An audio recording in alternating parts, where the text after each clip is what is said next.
এই শোনো না গো, সকল রকমের পাঠ গল্প পেতে এক্ষুনি আপন ডায়েরি চ্যানেলটি সাবস্ক্রাইব করে পাশে থাকা বেল আইকনটি প্রেস করে দিও। আমি কিন্তু ওকে ছাড়ছি না, সো কেউ চেষ্টাও করো না। আরোহী অবাক হয়ে চোখ রাঙালেন। এসবে জিদ চলে? বিয়ে হয়ে গেছে, আর ও কোনো দোষ করেনি এমনও না। আমার সাথে প্রেমের নাটক করেছে কিনা জিজ্ঞেস করো। বলতে বলতে বুকে হাত গুজল অ্যারন। আরোহী চোখ সংকুচিত করে মিহির দিকে তাকালেন। মিহি হালকা ফুঁসে উঠল। আমি তো বলেছি ওটা আমার দেওয়া চিঠি ছিল না, এরপরেও কেন মানছেন না? আমাকে গরম দেখাচ্ছ? How brave! বলতে বলতে সূক্ষ্ম চাহনিতে তাকালো অ্যারন। মিহি বুঝলো যে এই চাহনির অর্থ হলো পরে ওর খবর এই লোক লাল নীল হলুদ সবুজ করবে। তুই আমার সামনে ওকে ধমকাচ্ছিস? ছেলের থেকে বউর প্রতি দরদ বেশি হওয়া ভালো, তবে তাই বলে ওকে ছেড়ে দিতে বললে সেটা পারবো না। অ্যারন বলল। আমি আপনার সাথে থাকবো না। ক্ষোভের সাথে বলল মিহি। তুমিও থাকবা আর তোমার ঘাড়ও থাকবে। আপনি বললেই হলো। হ্যাঁ, আমি যা বলবো তাই হবে, অ্যারন বলল। আরোহী একবার মিহির একবার অ্যারনের দিকে তাকাতে লাগলো। এদের এই অবস্থা দেখে তিনি নিজেই বিপাকে পড়লেন। এক পর্যায়ে উনি বিরক্ত হয়ে বলে উঠলেন, উফ, থাম তোরা, থাম। দুইজনেই চুপ করলো ওরা। আরোহী এবার মুখে সিরিয়াস ভাব আনলেন। তারপর মিহির দিকে পূর্ণ দৃষ্টিতে তাকিয়ে বললেন, আমার দিকে তাকাও। মিহি ইতস্তত করতে করতে তাকালো। তুমি কি সত্যি আমার ছেলের সাথে থাকতেই চাও না? আমি ওকে ছাড়বো না। অ্যারন বলে উঠল। তোর কথা হচ্ছে না এখানে। শক্ত গলায় বললেন আরোহী। তুমি বলো। মিহিকে উদ্দেশ্য করে বললেন উনি। মিহি একটু অপ্রস্তুত হয়ে গেল। একটু সময় নিয়ে সে ভেতরে ভেতরে শব্দগুলো সাজিয়ে নিল। তারপর চোখ নামিয়ে ইতস্তত করতে করতে নম্রভাবে বলল, আসলে আমি ওনাকে ভালোবাসি না, আর এই বিয়েতে আমার মতও ছিল না। আমি জানতে চাইছি যে এখন কি তুমি ডিভোর্স চাও? চোখ মুখ গম্ভীর হয়ে গেল আরোহীর। ডিভোর্স শব্দটা শুনে কেমন যেন লাগলো মিহির। তাই তো, ডিভোর্স ছাড়া তো উপায় নেই। সে তো একই বিষয় হয়ে যাবে। দিদির মতো ওকেও ডিভোর্সই টাইটেল পেতে হবে। চিন্তার ভাঁজ পড়ে গেল মিহির কপালে। চোখের কালো মনে ঈষৎ চঞ্চল হয়ে মেঝেতে বিচরণ করতে লাগলো। কিন্তু তাই বলে এই ছেলেকে ও মেনেও তো নিতে পারবে না। এই ধরনের ছেলেকে বিশ্বাস করা ওর পক্ষে যে সত্যিই দায়ের। হয়তো এখন ডিভোর্সটা না দিলেও পরে এমনিও হবে, তবে আগেই ডিভোর্স হয়ে গেলেই কি ভালো নয়? কিন্তু ওদিকে ওর পরিবার, তারা কি বলবে? সবাই কেন মেনে নিচ্ছে? তারা কি দিদির পরিণতি জানে না? দোটানায় পড়ে গেল মিহি। এর কোনো প্রশ্নের উত্তর ওর জানা নেই। আরোহী মিহিকে চিন্তিত আর বিচলিত হতে দেখে দুই হাতে ওর গাল ধরলেন। মিহি একটু অপ্রস্তুত হয়ে গেল। আরোহী আশ্বস্ত করে বললেন, সমস্যা নেই, তুমি সময় নিয়ে চিন্তা করো। এরোনোর মতো হুট করেই কিছু করো না। ও জেদের বশে বিয়ে করলেও তুমি অন্তত জেদের বশে। কথাটা শেষ না করে অতি সূক্ষ্মভাবে হাসলেন তিনি। মিহিদার মুখের দিকে অবাক হয়ে তাকিয়ে রইল। ছেলের সাথে মায়ের দারুণ তফাৎ। সত্যিই তিনি অনেক বুঝদার একজন ব্যক্তি। ও ডিভোর্স দেওয়ার কি? সারা জীবনের জন্য বিয়ে করেছি আমি ওকে। থমথমে গলায় বলল অ্যারন। মিহি ভ্রু কুঁচকে ফেলল। আরোহী অ্যারনকে পাত্তা না দিয়ে মিহিকে বললেন, সব কাহিনী তোমার থেকে পরে শুনবো। আপাতত আমি এখান থেকে নিয়ে যেতে এসেছি তোমাকে। শ্বশুরবাড়ি থাকতে বাংলোতে পরে থাকবা কেন? বলে আরোহী মৃদু হাসলেন। মিহি হালকা বিব্রত বোধ করল আরোহীর কথায়। ওকে নিতে এসেছো মানে? ভ্রুকুটি করে বলল অ্যারন। তোকে তো আমি পরে দেখছি। এত বড় সিদ্ধান্ত একাই নিলি? বিয়েও করলি? বিয়ে করার পর এখানেই বসে রইলি? কিছু একটা জানালি না? অন্যের থেকে শোনা লাগলো আমায়। এসবের তো বিহিত করবই। অ্যারনের দিকে তাকিয়ে কটাক্ষ করে বললেন তিনি। এই নতুন ঝামেলা হবে বলেই তো বলিনি আমি। মুখ অন্যদিকে ফিরিয়ে বিড়বিড়িয়ে কথাগুলো আওড়ালো অ্যারন। রেডি হয়ে নাও, বের হব। এই হঠাৎ বিয়ের কাহিনীকে এভাবে মেনে নেবে কে জানে? চিন্তিত মুখে বলে অ্যারনের দিকে চোখ পাকিয়ে তাকালেন আরোহী। তুমি যাও, আমি ওকে নিয়ে আমার গাড়িতে আসছি। অ্যারন বলল আরোহীকে। কথাটা কর্ণগোচর হতেই মিহি আরোহীর গা ঘেঁষে দাঁড়িয়ে বলল, আমি আপনার সাথে যাব। তুমি আমার সাথে যাবা? রগে চিবি চিবে বলল অ্যারন। এটা কি ধরনের ব্যবহার শিখেছিস তুই? আর ওকে শাসাচ্ছিস কেন এভাবে? অসন্তোষের সাথে বললেন আরোহী। তুমি ওর হয়ে এত... কথা শেষ করল না অ্যারন। বিরক্তিকর ভঙ্গিমায় ওর মায়ের দিকে তাকিয়ে তারপর মিহির দিকে কড়া নজরে তাকালো। মিহি ভুলেও তাকাচ্ছে না। কারণ বড়সড় দোষ করেছিস, মোটেও ঠিক করিসনি। অ্যারন হা করে তাকিয়ে রইল। এজন্য আরেক ঝামেলার পূর্বাভাস পাচ্ছে ও। এসব খবর যে জানিয়েছে তাকে জ্যান্ত পুঁতে ফেলতে ইচ্ছে করছে ওর। লাঞ্চ করেছো? মিহিকে জিজ্ঞেস করলেন আরোহী। মিহি হ্যাঁ না কিছুই বলল না। তাই আরোহী বলে উঠল, তাহলে আগে লাঞ্চ করে নি, যেতে যেতে বিকেল করাবে, যা জ্যাম। অবশেষে বাধ্য হয়ে অ্যারনকে একাই নিজের গাড়িতে উঠতে হলো, আর অন্য গাড়িতে ড্রাইভার সহ মিহি আর আরোহী। অ্যারনের ফ্রেন্ডরা অনেক আগেই যে যার মতো নিজ নিজ বাসায় চলে গেছে। গাড়ি অনেক বড় একটা বাড়ির গেটের ভেতরে এসে থামল। আরোহী মিহিকে গাড়ি থেকে নামতে ইশারা করে নিজে নামলেন। মিহি আস্তে ধীরে নেমে এলো। নেমে সামনে তাকাতে একটা সাদা বিল্ডিং চোখে পড়ল। হয়তো দোতলা। বাইরে থেকে যদিও বোঝার উপায় নেই, তবে বাইরে থেকে দেখে আভিজাত্য পূর্ণই মনে হচ্ছে। চলো ভিতরে চলো। বলে আরোহী মিহিকে এগুতে ইশারা করলেন। মিহি আশেপাশে ইতস্তত ভঙ্গিতে তাকাতে তাকাতে সামনে এগিয়ে গেল। খেয়াল করল যে এই বাড়িটার সাথে ফুলের বাগান আছে, যেটা আগের বাংলোটাতে ছিল না। ভেতরে ঢুকে অবাক হলো মিহি। ভেতরকার পরিবেশ সাধারণ ও সাদামাটা, সেইভাবে অত আভিজাত্য দিয়ে কিছুই করা হয়নি। আর পাঁচটা উচ্চ মধ্যবিত্তের মতোই। কিন্তু চাইলে এত সুন্দর বাড়িটা রাজকীয়ভাবে সাজানো যেত। আরোহী মিহির ভাবমূর্তি দেখে হয়তো কিছু বুঝে নিলেন। তিনি মৃদু হেসে বললেন, আমি সাধারণ জীবনযাপন পছন্দ করি, অত দিয়ে কি হবে, শুধু শুধু টাকা নষ্ট। মিহি একটু ভ্যাবাচেকা খেয়ে গেল। তোমাকে আগেই বলে রাখলাম, কারণ যারা আসে জিজ্ঞেস করে এত সাদামাটা থাকিস কেন। মিহি প্রত্যুত্তরে মৃদু হাসল। এখনো কেউ জানে না, বুঝলে। আমিও জানতাম না বিয়ের বিষয়টা, শুনে বিশ্বাসও করতেও পারছিলাম না, তাই দ্রুত ছুটে গেলাম। ওর বাবা কি রিয়াক্ট করবে বলতেও পারছি না। হালকা চিন্তিত হয়ে গেলেন উনি। মিহি নিশ্চুপ রইল। তোমার বাসায় তো এসবের জন্য ঝামেলা হয়েছে, তাই না? মলিন মুখে প্রশ্ন করলেন আরোহী। মিহি চোখ নামিয়ে নিল। গাড়িতে বসে এসব বিষয়ে কথা হয়েছে দুইজনের। শুরু থেকেই সবটা বলেছে মিহি। প্রথমে ভয় ভয় লাগলেও পরে মিহি অনেক ফ্রি ভাবে আরোহীকে সব বলতে পেরেছে, যেন নিজের মায়ের কাছেই সব বলছে। আরোহী দীর্ঘ নিঃশ্বাস ফেলে এগিয়ে এসে মিহির 2 হাত ধরলেন। মিহি তাকালো। ওর হয়ে আমি কি ক্ষমা চেয়ে আসবো? আসলে ও এইরকমই জেদি, কিন্তু জেদ করে এমন কিছু করবে তা বুঝতেও পারিনি, জানো। কিন্তু আমার ছেলে খারাপ না, তুমি সময় নিয়ে দেখো, বুঝতে পারবে ও ওইরকম করবে না। তবে আমি জোর করছি না, আর তোমাদের বাসায় দরকার হলে কালই যাব, অবশ্যই ক্ষমা চাইব। বিষাদময় আকতি ভরা কণ্ঠে বললেন আরোহী। মিহি অবাক হয়ে তাকালো। তার দোষ নেই, তাও সে কেন ক্ষমা চাইবে? মিহি মুখ ফুটে কিছু বলতে যাবার আগে পেছন থেকে অ্যারন বলল, কোনো দরকার নেই তোমার যাওয়ার, আমি সব সামলেছি। এখন দয়া করে নতুন ঝামেলা করো না তোমরা দুজন। তুই চুপ কর, কি এমন সামলেছিস তুই? অ্যারন আর কিচ্ছু বলল না। সে এগিয়ে গিয়ে ক্লান্ত ভঙ্গিতে সোফায় বসে গা হেলিয়ে দিল। আরোহী উত্তরের অপেক্ষা করলেন না। মিহিকে বললেন, তুমি যাও, ফ্রেশ হয়ে নাও। উপরে উঠে বাদিকে একটা কর্নারের রুমটা এড়োনোর। শুনে মিহি শুকনো ঢোক গিলে আর চোখে অ্যারনের দিকে তাকালো। সে সোফায় পিঠ হেলিয়ে চোখ বন্ধ করে আছে। রুমেই তোয়ালে পেয়ে যাবা, যাও। মিষ্টি হাসি সমেত বললেন আরোহী। যাওয়ার কোনো রকম ইচ্ছে নেই মিহির, কারণ যেতে বড়ই অসভ্য লোকটার হাতে পড়তে হবে তাহলে। আমি অন্য রুমে। এরূপ বলেই মেঝে দিকে দৃষ্টি নামালো মিহি। আরোহী মুচকি হাসলেন, তারপর বললেন, তোমার খুব জ্বালাই না? আচ্ছা, বকে দিতে হবে ওকে একদিন। মিহি এদিক ওদিক তাকাতে লাগলো। তুমি তাহলে উপরের যে কোনো আর একটা রুমে বেছে নিয়ে গিয়ে ফ্রেশ হও। মাঝ বরাবর যে বেডরুমটা হাঁ করে দরজা খুলে রাখা, সেটা আমার আর ওর বাবার বেডরুম। ওখানের ওয়ার্ড্রপের দ্বিতীয় ভাগ থেকে একটা তোয়ালে নিয়ে নিও। আমিও যাব ফ্রেশ হতে, আগে দারোয়ানকে দিয়ে কিছু জিনিস আনতে পাঠাতে হবে। তুমি যাও। তাড়া দিয়ে বললেন আরোহী। মিহি মাথা নাড়ালো। তারপর আর চোখে আরেকবার অ্যারনের দিকে তাকিয়ে দেখে নিল। সে আগের মতো গা হেলিয়ে চোখ বন্ধ করে আছে। দেখে নিয়ে মিহি গুটি গুটি পায়ে উপরে উঠে গেল।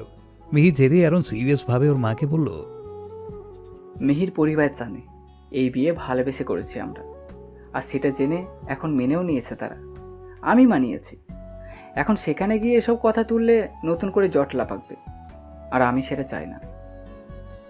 আরোহী বাজারে লিস্ট লিখছিলেন। অ্যারনের কথায় শুধু এক পলক তাকালেন, কিন্তু কিছু বললেন না। তিনি এখনো যথেষ্ট রেগে আছেন অ্যারনের উপর। মোট কথা ওদের বাড়ি গিয়ে আর যাই করো, আমাদের সম্পর্কে তামাশা বানিও না, কারণ যাই হয়ে যাক আমি ওকে ছাড়তে পারবো না।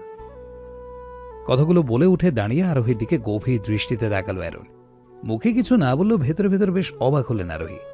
তার ছেলে কি তাহলে সত্যি প্রেমে পড়ে গেল? কিন্তু মেয়েটা তো রাজিই না। মেহি ডান দিকের কোনার রুমটা বেছে নিল, অর্থাৎ অ্যারনের ধারে কাছেও না। আরোহী রুম থেকে আনা তোয়ালে নিয়ে ফ্রেশ হয়ে বের হলো সে। বাথরুমের দরজায় এগিয়ে গিয়ে সামনে তাকাতে মুখ শুকিয়ে কাঠ হয়ে গেল ওর। অ্যারন আলমারিতে ঠেস দিয়ে পকেটে হাত গুজে দাঁড়িয়ে আছে, তার কড়া নজর এখন ওর দিকেই। মিহি কপাল কুঁচকে চোখ সরিয়ে নিল আর হাতে তোয়ালেটা আরো শক্ত করে চেপে ধরল। মনে মনে দরজা না আটকানো নির্বুদ্ধিতার জন্য নিজেকেই নিচে কালি দিতে লাগলো ও। খুব পটর পটর করা শিখে গেছে তাই না? কটাক্ষ করে বলল অ্যারন। মিহি এদিক ওদিক তাকাতে লাগলো। আমাদের সম্পর্ক নিয়ে তামাশা করতে মানা করিনি, বারবার কিসের এত মানি না করো? বলতে বলতেই এগিয়ে আসতে শুরু করলো অ্যারন। মিহি ঢোক গিলে পিছিয়ে যেতে লাগলো। তোমাকে টাইট না দিলে হবে না, এখন কি শাস্তি দেবো বলো? বলতে বলতে মুচকি হাসলো সে। হাসিটা মোটেও সুবিধার মনে হলো না মিহির। আমি কিন্তু বলে দেবো আপনি। এটুকু বলতে না বলতেই ব্যালেন্স হারিয়ে পেছনে ড্রেসিং টেবিলে বসে পড়ল মিহি। কি বলবা? ভ্রু উঁচু করে নামালো অ্যারন। ততক্ষণে মিহির একদম সামনে এসে দাঁড়িয়েছে সে। মিহি মাথা নুয়ে দুপাশে হাত রেখে ড্রেসিং টেবিল আঁকড়ে ধরল। অ্যারন এক হাত দিয়ে মিহির মুখ তুলে ধরল। মিহি ভ্যাবা জায়গা খেয়ে গেল, তবে অ্যারনের চোখে চোখ পড়তে দৃষ্টি সরিয়ে নিল সে। অ্যারন হালকা ঝুঁকে এলো ওর মুখের দিকে। এতে মিহির বুকের ভেতরে থক থক করা শুরু হয়ে গেল। অ্যারন মুচকি হেসে মৃদু স্বরে বলল, আমার চোখের দিকে তাকাতে পারো না কেন? মিহি চোখ তুলতে সাহস পেল না। অ্যারন আরেকটু ঝুঁকে আসতেই মিহি চোখ খিঁচে বন্ধ করে ফেলল। বলো কেন পারো না? আপনি আবার আমাকে। কথা শেষ হওয়ার আগেই অ্যারন মিহির গালে ঠোঁট ছুঁয়ে দিল। মিহি থম মেরে বসে চোখগুলো রসগোল্লার মতো করে ফেলল। অ্যারন ওর কানের কাছে মুখ নিয়ে গিয়ে মৃদু স্বরে বলল, পারলে গিয়ে বলো যে আমি তোমাকে কিস করেছি। মিহির কাট কাট মুখ করে মাথা নুয়ে নিল। বুকের মধ্যে ধকধক আওয়াজটা যেন পেরিয়ে চলছে নিজ গতিতে। এদিকে চোখ মুখের ভাবও অগোছালো হয়ে গেছে। লোকটা দিন দিন যেন ইচ্ছে করেই উল্টাপাল্টা কাজ বেশি বেশি করছে। অ্যারন ঠোঁটে হাসি রেশটা রেখেই সোজা হয়ে দাঁড়িয়ে একটু পিছিয়ে গেল। তারপর বুকের কাছে হাত গুজে আট ষাট গলায় বলল, এরপর যদি তামাশা করো আমাদের সম্পর্ক নিয়ে, তাহলে এর চেয়েও ভয়ানক কিছু করব। Got it? অসভ্যতা করে এখন মজা নিচ্ছে আমার। তুই এখানে আর আমি খুঁজে খুঁজে মরছি। ব্যস্ত ভঙ্গিতে বলেই আরোহী রুমে ঢুকল। মিহি চমকে তাকালো। ওর মুখভাব এমন যেন সব দেখে নিয়েছে আরোহী, তবে অ্যারনের মুখভাব স্বাভাবিক, যেন কিছুই হয়নি। আরোহী মিহির মুখ দেখে ভ্রু কুঁচকে ফেললেন। তারপর প্রশ্নাত্মক স্বরে বললেন, কি হয়েছে? আবার বকেছে? Like seriously? সরু চোখে আরোহীর দিকে তাক গেল অ্যারন। তোকে চেনা আছে আমার, নিশ্চয়ই বকেছিস। ছেলের উদ্দেশ্যে কটাক্ষ করে বলে তারপর মিহির দিকে আহ্লাদি ভঙ্গিতে তাকালেন। বললেন, কি করেছে আমায় বলো? আবার বকেছে? মিহি কারো দিকেই তাকাচ্ছে না। কোনো মতে না সূচক মাথা নেড়ে মাথা নিচু করে রেখেছে সে। গালে তার রক্তিম ভাব। এমন পরিস্থিতিতে এই জীবনে কোনো দিনও পড়েনি সে। করো করো, ভালো মতো জিজ্ঞেস করো। জ্বালাময়ী হাসি দিয়ে আরোহীর উদ্দেশ্যে বলল অ্যারন। কেন জ্বালাচ্ছিস ওকে? চোখ রাঙালেন তিনি। স্ট্রেঞ্জ, কিছুই তো করিনি আমি, জিজ্ঞেস করো তুমি ওকে। অবাক হওয়ার নাটকীয় ভান ধরে বলল অ্যারন। শুনে মিহির ইচ্ছে হচ্ছে অ্যারনের মাথাটা ফাটিয়ে ফেলতে। আরোহী আর কথা বাড়ালেন না, প্রসঙ্গ পাল্টে বললেন, যাই হোক মেহি, চলো নিচে যাই। মিহি প্রশ্নাত্মক চোখে মুখ তুলে তাকালো। নাস্তা করবে না? আয় তুইও। মিহি আসো। বলতে বলতে বেরিয়ে গেলেন আরোহী। আরোহীকে বের হতে দেখি চট করে উঠে দাঁড়ালো মিহি। এখনই না বেরোলে লোক আবার কি করে বসবে ঠিক নেই। কিন্তু যাবার জন্য কয়েক পা বাড়াতে পেছন থেকে শাড়ির আঁচল টেনে ধরল অ্যারন, যার জন্য শুকনো ঢোক গিলে থেমে দাঁড়াতে হলো মিহিকে। শুকনো মুখটা আরো শুকিয়ে কট হয়ে গেল মুহূর্তেই। কোনো মতে ঘাড় ঘুরিয়ে নিচের আঁচলটার দিকে তাকালো মিহি। হ্যাঁ, সেই ধরে রেখেছে। মুখে তার দুষ্টুমে ভরা আসে। এই লোকটা সত্যি চাচ্ছে তাই। আঁচল ছাড়ুন আমার। বলে আলতো করে আঁচলটা টেনে নিতে চাইল মিহি। তবে আঁচল টেনে ছাড়িয়ে নেওয়ার জন্য বাড়ানো হাতটাই ধরে ওকে নিচের কাছে টেনে আনলো অ্যারন। মিহি আরেকটা ঢোক গিলে নিল। এবারও মাথা নুয়ে ফেলেছে সে। বুকে ধ্রিম ধ্রিম আওয়াজটাও আবার বেড়েছে। অ্যারন মৃদু হাসি সহ ওর মুখের দিকে তাকিয়ে রইল। মুখে কিছু বলল না। কয়েক মুহূর্ত এইভাবে নীরবতায় কেটে যাওয়ার পর মিহি ইতস্তত করে বলল, আমার আঁচল ছাড়ুন। তুমি আমার চোখের দিকে তাকালেই ছেড়ে দেবো, তার আগে না। মায়াবী গলায় বলে উঠল সে। মিহির গা শিরশির করে উঠল, যেন অসম্ভব কিছু বলেছে সে। অজানা এক কারণবশত ও মরে গেলেও করতে পারবে না এটা। কি? ফালতু কথা বাদ দিয়ে এটা ছাড়ুন। বলে আঁচল ছাড়ানোর ব্যর্থ চেষ্টা চালিয়ে যেতে লাগলো মিহি। অ্যারন মুচকি হেসে নিচু তবে গাঢ়তর স্বরে বলল, কেন তাকাতে পারো না? প্রেমে পড়ে যাবে তাই? কথাটা কানে লাগতেই হালকা চমকালো মিহি। কপালে কিঞ্চিত কোঁচকে ফেলল সে। কি বলছে উনি এসব? তবে পরক্ষণে নিজেকে সামলে নিয়ে বলে উঠল, জীবনেও পড়বো না। রিয়েলি? কটাক্ষ করে বলল অ্যারন। হ্যাঁ, জীবনেও পড়বো না। দাঁতে দাঁত চিপে বলল মিহি। আচমকা ওর দিকে ঝুঁকে এলো অ্যারন। মিহি শিউরে উঠে মুখ ঘুরিয়ে নিল। অ্যারন হিস হিসিয়ে বলল, we will see about that. অর্থাৎ চ্যালেঞ্জ ছুড়ে দিল সে। মিহি এদিক ওদিক তাকিয়ে মেপে মেপে শ্বাস নিতে লাগলো। এত কাছে এসে দাঁড়ানোতে ভেতরে ভেতরে যেন তোলপাড় হচ্ছে ওর। কই তোরা? নিচ থেকে জোর গলায় বললেন আরোহী। মিহি বিচলিত মুখে এক নজর দরজা থেকে তাকিয়ে কিছু বলার উদ্দেশ্যে মুখ খুলতে চাইল, তবে কিছু বলার আগে ওর আঁচল ছেড়ে দিল অ্যারন। ছাড়া পেয়েই তড়িৎ গতিতে সরে দাঁড়ালো মিহি। অ্যারন মুখের হাসি প্রশস্ত করে মিহির আগেই রুম থেকে বেরিয়ে গেল। অ্যারন বেরিয়ে যেতে ও যেন হাত ছেড়ে বাঁচল, তবে চিন্তার সূক্ষ্ম ভাঁজ কপালে পড়ে গেল। চোখে তাকানোর সাথে প্রেমে পড়ার সম্পর্ক কি? নিজেকে নিজে প্রশ্ন করল মিহি। তবে তার পর মুহূর্তে নিজেকে নিজে শাসিয়ে উঠল মিহি। এগুলো কেন ভাবছি? কোনো মানে নেই এসবের, এগুলো সব সিনেমার কাহিনী। তবে মনের মধ্যে অজানা কারণে খচখচ করতেই লাগলো। চিন্তিত মুখেই নিচে নেমে আসতে লাগলো মিহি। অতঃপর অন্যমনস্ক ভাবে শেষ সিঁড়িটা পা দিতে না দিতেই পুরুষালী কণ্ঠে কেউ বলে উঠল, তুমি কে? আচমকা কারো গলা শুনে একটু সচকিত হয়ে তাকালো মিহি।